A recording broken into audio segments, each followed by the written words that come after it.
Let's freaking go! Woo! The Chicago Bears just win at the last second, 25-24 over the Las Vegas Raiders on a blocked field goal. Thank you, Josh Blackwell, by the way. You deserve a game ball. I don't care. Give that guy a game ball. That was one heck of a play, man. What is going on, y'all? Fox Sports Style back at it with another video talking, of course, some NFL here to talk about the Chicago Bears. If you're a Bears fan, guys, please do hit that subscribe button down below. I'm here with you guys after every Bears game, give you guys my reaction as well as plenty of other content. Man, oh man, what a game. The highs and lows of that game.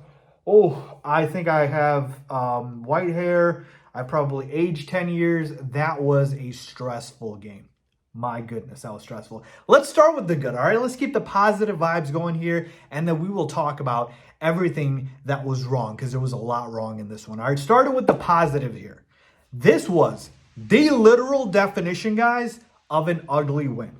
All right? In the NFL, you're going to have a handful of these during a season. Wins that do not come easy for you, where nothing really seems to be going your way, but somehow, some way, you come out on top, and that is exactly what happened with the Bears today. The offense was not great whatsoever. The run game was literally non-existent. I'll get to that in just a second here.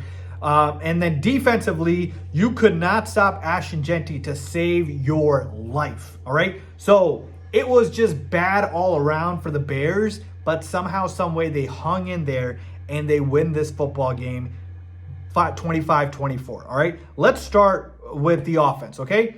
And look, I do not mean to sound like a broken record here, and I want to give DeAndre Swift his credit with the run game. As far as the touchdown at the end, I shouldn't even say the run game. I'm talking about the touchdown at the very end that put the Bears on top.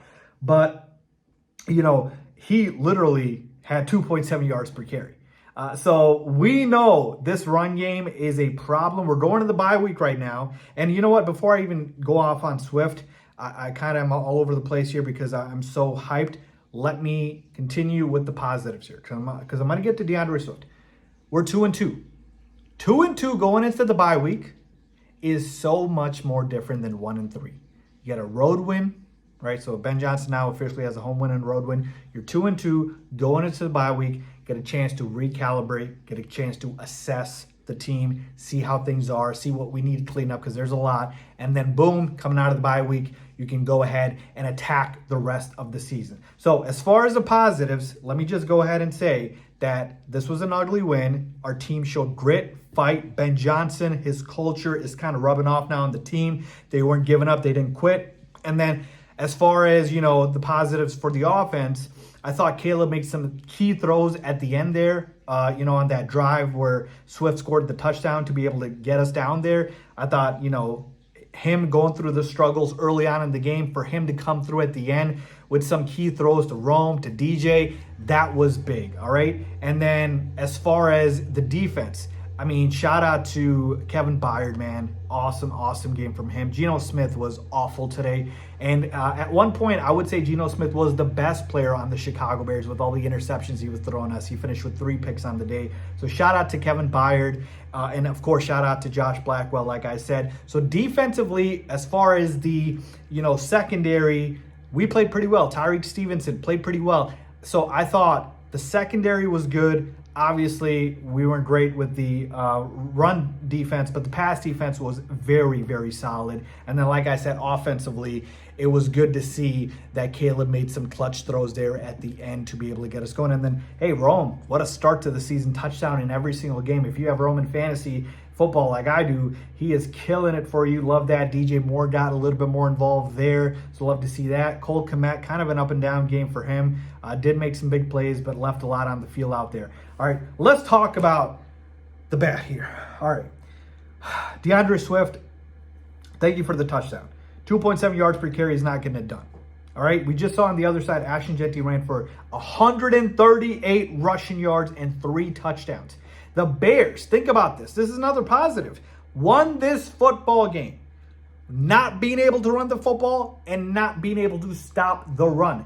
That needs to be addressed during the bye week. I don't care. You need to bring in a running back. This is not going to continue. Just because we got past the Raiders, by the skin of our teeth does not mean we're going to get past other teams. Oh, no, we are not. So this run game was pathetic, continues to be pathetic. And I don't know what else is there left to be said, because you guys know I have been on this since the beginning of the offseason. We need an upgrade at the running back position. We need to bring in another body. DeAndre Swift is not getting it done. I'll take him as a secondary back.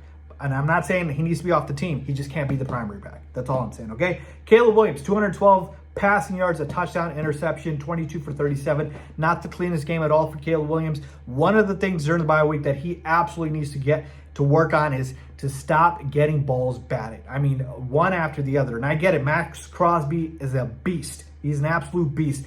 But you cannot have that many balls batted by Max Crosby, man, or just any of the defensive linemen. Caleb's got to figure out a way to get the arm angles right and figure out a way to be able to get the football past the D-line and not get it batted. I lost count of how many times the balls got batted today, okay? The interception was literally Max Crosby batting the ball and catching it. So that wasn't even like a bad throw, quote unquote, from Caleb. It was just Caleb getting the ball batted, which he needs to clean up. The pressure got to him a bunch of times. Obviously, he got sacked today. But, at the end of the day, he did hang in there when he could to be able to, pick up some good chunk yardage to his receivers and then run the football too. Picked up some key first downs there. So as much as we want to say this was a mediocre game from Caleb, I thought he made the right plays at the end there, and I thought he did just enough for us to be able to win this football game. So I'm not going to say it was a great game from Caleb Williams, but it was not a terrible game either. All right, it was just somewhere in the middle with a lot of stuff to clean up, but some good to take away as well. Rome Odunze talked about his ascension continuing there. That was awesome. DJ Moore, I'd still like to see him get more involved. Cole Kmet, man. I mean, can Cole actually make a play for the football? It seems like if Caleb throws the football, it seems like he just stands there and waits for it to come to him. And then he catches it, and then he turns, and then he runs. It's so slow. It's so slow. Come on, Cole. And then he dropped a couple of footballs that were right there that Caleb just put it on him, and you got to be better than that. I need Colson Loveland back very quickly. All right, Cole Kmet was kind of up and down today. The defense, all right, we're talking about stopping the run here. If you have your running back that is struggling, that needs to get going, you should look and see if the Bears are on the schedule, because that is exactly what happened with Ashton Jeanty. Jeanty was terrible, or at least underwhelming through the first couple of weeks of the season, just completely broke off here. So that is another key point that Ryan Poles and Ben Johnson need to look at addressing, and Dennis Allen as well, is how do we get better at stopping the run? Because right now it is not good at all. In fact, we were probably the worst run defense in football. So that is going to be a big problem here. We definitely need to correct that. I also want to give a shout out to the offensive lineman. I mean, Ozzie Trapilo came in. He was rotating with Theo Benedict. It seemed like they were just, rotating left and right tackle. But I thought he hung in there, played pretty well. Obviously, we want Darnell Wright back and, get our line healthy. But overall, up and down, just like the rest of the team was as well. So to me, this was a gutsy win. This was a culture type of win, and hopefully it's more sign of things to come, because I feel like a game like that, we don't win with Matt Eberflus. We win this type of game with Ben Johnson. That's the difference, all right? So overall, just happy we got the dub, man. It was ugly, but we'll take him how we can get him 2-2 heading into the bye week, guys. That is awesome. It feels like a whole new season. I can't wait. Let me know what you guys think. Give me your biggest takeaways down below as always. Thanks for watching.